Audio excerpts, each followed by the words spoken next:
अस्सलाम वालेकुम, मैं हूं जावेद फ़ारूकी और आप देख रहे हैं मेरा यूट्यूब चैनल। नाज़रीन, हुकूमत के लिए दो मुख्तलिफ़ मामलात हैं पिछले एक दो दिनों के अंदर जो हुए हैं और जिसमें हुकूमत की को ख़ासी मुश्किलात का एक तो सामना करना पड़ा है, ख़ासी एम्बेरसमेंट भी हुई है और मैं ये समझता हूँ कि यानी अगर तो उन पर हम खुलकर बात करें तो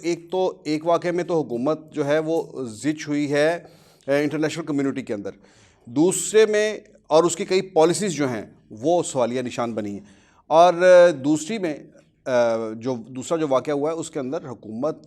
की जो गिरफ्त है वो मज़ीद कमज़ोर हुई है और ख़ास तौर पर वज़ीर-ए-आज़म इमरान ख़ान की न सिर्फ हुकूमत के ऊपर बल्कि विद इन पार्टी ऐसा लगा है कि जैसे उनकी जो रिट है वो वीक हो रही है, वो लूज़ कर रहे हैं। पहली बात तो ये है कि एक टिकटॉकर हैं हरीम शाह, शोहरा आफाक हैं, सब लोग जानते हैं,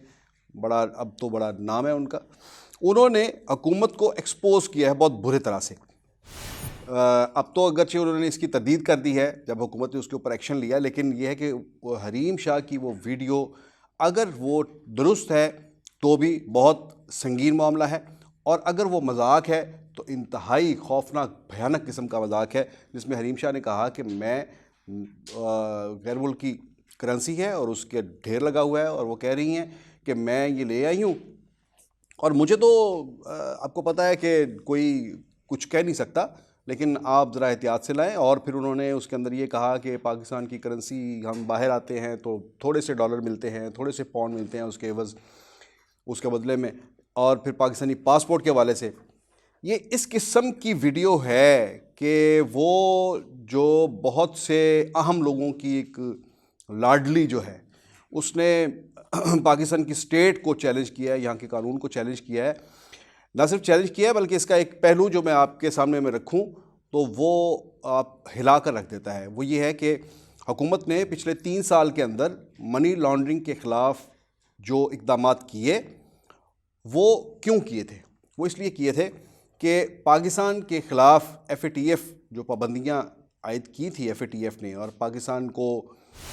ग्रे लिस्ट में रखा गया और उसमें यह था कि पाकिस्तान के अंदर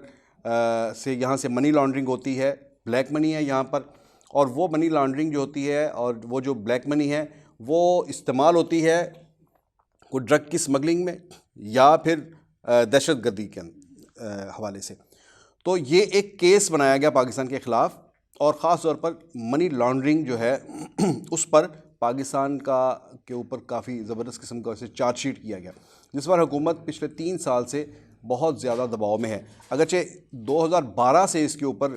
पाकिस्तान जो है वो काम कर रहा है, लेकिन ये पिछले 3 साल के अंदर इस हुकूमत ने इसके ऊपर बहुत ज़्यादा काम किया और तकरीबन 300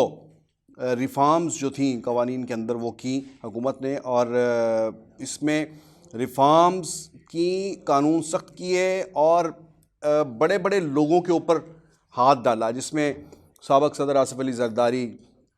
जो मुस्लिम लीग नून के सरबराह हैं नवाज शरीफ, उन पंजाब के साबिक़ वज़ीर आला शहबाज शरीफ समेत बड़ी बड़ी शख्सियात जो थीं उनके ख़िलाफ़ कार्रवाई का आगाज़ हुआ और ये कहा गया कि इन लोगों ने मनी लॉन्ड्रिंग की है और उस मनी लॉन्ड्रिंग के ज़रिए बैरून मुल्क जितनी भी जायदादें हैं वो ख़रीदी हैं। तो 2 काम किए इसके अंदर गवर्नमेंट ने। नंबर 1 ये कि FATF को दिखाया ये कि हम मनी लॉन्ड्रिंग के ख़िलाफ़ बड़ी मैसिव कैंपेन हमारी जारी है, और सेकेंडली ये कि यहाँ पर अपने सियासी जो मुखालफिन थे उनके साथ भी हिसाब चुकता किया और उन्हें एंगेज रखा, बिज़ी रखा। पिछले 3 साल वो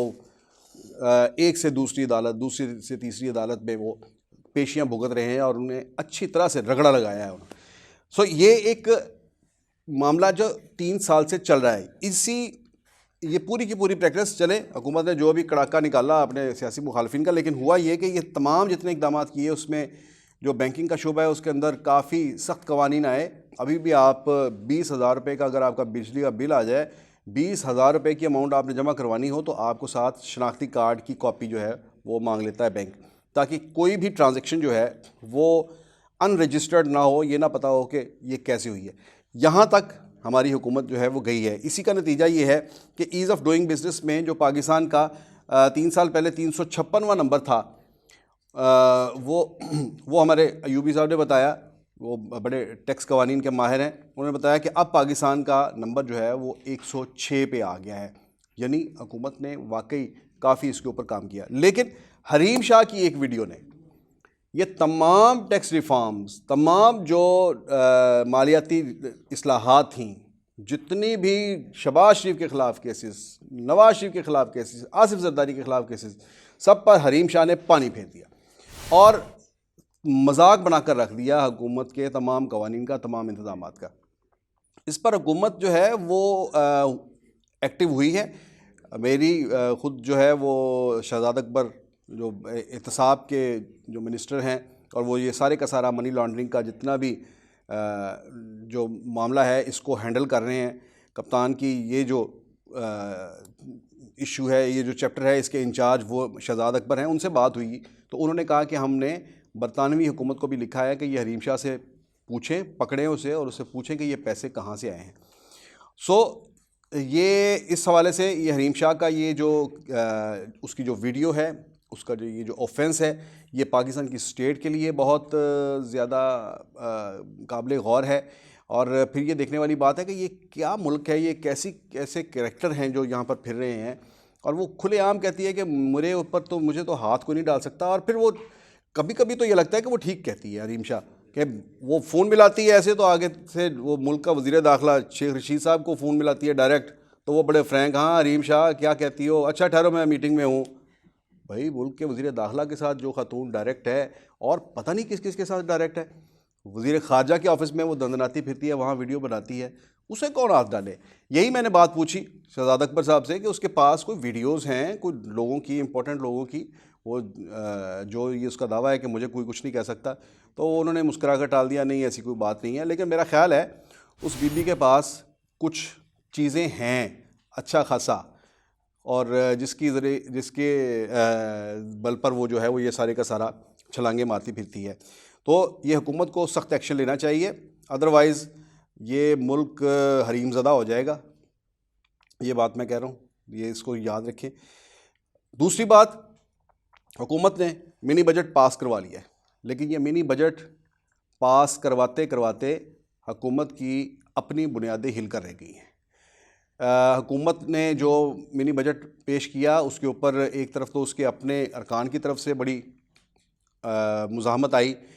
अपोजिशन जो है वो अलग कैंप लगा कर बैठी हुई थी, मोर्चा लगा कर बैठी हुई थी कि इस मिनी बजट को हमने रोकना है, ये अवाम दुश्मन बजट है, महंगाई का तूफ़ान आ जाएगा। लेकिन दूसरी तरफ ख़ुद हुकूमत के अंदर भी बहुत लेदे हो रही थी। कल जो वाक़या पेश आया वो बड़ा ही अमेजिंग है। उसमें वज़ीर दिफ़ा जो हैं परवेज़ खटक, वो कप्तान के सामने खड़े हो गए, उन्होंने कहा जनाब क्या कर रहे हैं आप, और उन्होंने जो है वो सहारा लिया, उन्होंने बहाना बनाया इस बात का कि केपीके के राइट्स जो हैं उनके ऊपर समझौता कर रहे हैं आप। केपीके गैस प्रोड्यूस करता है, बिजली प्रोड्यूस करता है, हमें लेकिन ना गैस मिलती है ना बिजली मिलती है। तो उन्होंने सन ऑफ द सॉइल होने का जो है एक अपने तय उन्होंने एक किया, ये मुजाहरा किया और वो मीटिंग से उठकर चले गए। ये पहली बार ऐसा हुआ है कि वज़ीर आज़म इमरान ख़ान को उनकी पार्लिमानी पार्टी के अंदर उनकी अपनी कैबिनेट के किसी मेंबर ने इस तरह से चैलेंज किया है। अब ये क्यों हुआ है ऐसे, बात बड़ी वाज़ेह है। देखें, इस्लामाबाद के अंदर तब्दीली की खबरें चल रही हैं मुल्क भर के अंदर। ये कहा जा रहा है कि ख़ुद प्राइम मिनिस्टर ने कह दिया कि ये 3 माह बहुत अहम है। ये क्यों अहम है? अच्छा, अपोजिशन तो ये कहती है, लेकिन प्राइम मिनिस्टर के मुंह से जब ये बात आई कि 3 माह बहुत अहम है तो सबकी घंटी खड़की और सब ने कहा कि ये क्या बात है। तो कहने वाले ये कहते हैं कि इन 3 माह के अंदर 2 काम हो सकते हैं, या तो प्राइम मिनिस्टर खुद आगे बढ़कर बड़े फैसले कर सकते हैं, एक बहुत बड़ा फैसला जिसके बारे में जो कहा जाता है कि हो सकता है वो इसमें भी कर गुजरे कि वो नया आर्मी चीफ अपॉइंट कर दें। लेकिन दूसरी तरफ फ़ौज के यहाँ कहा जाता है कि बहुत ज़्यादा बदगुमानी पाई जा रही है खान साहब के हवाले से, ख़ास तौर पर ISI चीफ का जो मामला हुआ था उसको लेकर। दूसरी तरफ ये भी बताया जा रहा है कि अपोजिशन को भी ये ऐसे इशारे हैं कि आप अपना काम करें, आप अगर नो कॉन्फिडेंस ला सकते हैं तो ले आएँ, हमारी तरफ से कोई मुदाखलत नहीं होगी। तो कल जो मिनी बजट पास हुआ उसके अंदर जो हुकूमत की अक्सरियत सामने आई वो महज 14-15 वोटों से हुकूमत ने इतनी अक्सरियत के साथ उसने मिनी बजट पास किया है। तो गोया ये हुकूमत को भी ये बावर कराया गया है और प्राइम मिनिस्टर को एक बार फिर ये बावर कराया गया है। वो ये सिलसिला शुरू हुआ है, आपको याद होगा कि सेनेट इलेक्शन से और यूसुफ रज़ा गिलानी साहब की जो है वो वहाँ से कामयाबी से लेकर ये सिलसिला चलता चलता फिर बल्दियाती एक्ट, उसमें भी बड़ी मुश्किल से वो पास हुआ और अब फिर एक झटका दिया गया है और ये वज़ीर-ए-आज़म को ये बावर कराया गया है कि आपके पास बहुत थिन मेजॉरिटी है और ये 7-8 वोटों का फ़र्क है। ये सिंपल इतना ही है कि एक जो है पार्टी वो MQM होगी या काफ लीग होगी, वो उठकर हुकूमती बेंचों से अपोजिशन के बेंचों पर आएगी, तो जनाब खेल इधर का उधर और नया प्राइम मिनिस्टर ये तैयार पड़ा है। तो ये एक प्राइम मिनिस्टर के लिए एक बहुत ही अलार्मिंग था ये मिनी बजट जो था इसका पास होना। और इसके बाद अब ये कहा जा रहा है, मेरी बहुत ही एक अहम शख्सियत से बात हुई, उनका ये कहना था कि ये जो तब्दीली की बात है तो 3 माह जो कहे गए थे उसमें यह है कि फरवरी जो है उसके अंदर ये फ़ैसला हो जाएगा कि ये हुकूमत स्टे करती है या फिर नया प्राइम मिनिस्टर जो है वो हलफ उठाता है। देखते हैं इस मिनी बजट के बाद हुकूमत किस तरह से अपनी अक्सरियत पार्लियामेंट के अंदर बरकरार रखती है। आप भी इसके ऊपर नज़र रखें, हम भी देखते हैं और इस सूरत हाल पर आपके साथ बात होती रहेगी। तो टिल नेक्स्ट वीडियो इजाज़त दीजिए, अल्लाह हाफ़िज़।